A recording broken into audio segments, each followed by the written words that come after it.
Happy Friday, everybody. It's Old School Nerd. I'm outside of Jet Coffee, Midtown, near Marcus Park, here in Lafayette, Louisiana. They made my coffee.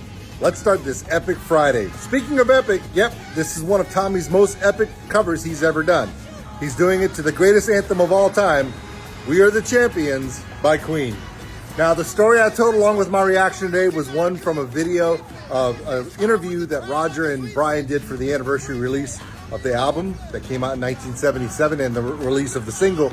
So I know there's a lot of myths. There's so many stories about this song. This is one I took from the interview. It was very interesting. Tommy did an amazing job with this cover. Of course, Tommy, he loves a great artist and he does a great job with his covers. So enjoy that one today. I want everyone to have an amazing Friday. Love one another. Take care of each other. We're all stuck on this mobile together. That's a theory about me and Tommy doing an Aqua cover. That's just ridiculous. Come on, Tommy. Let's go party.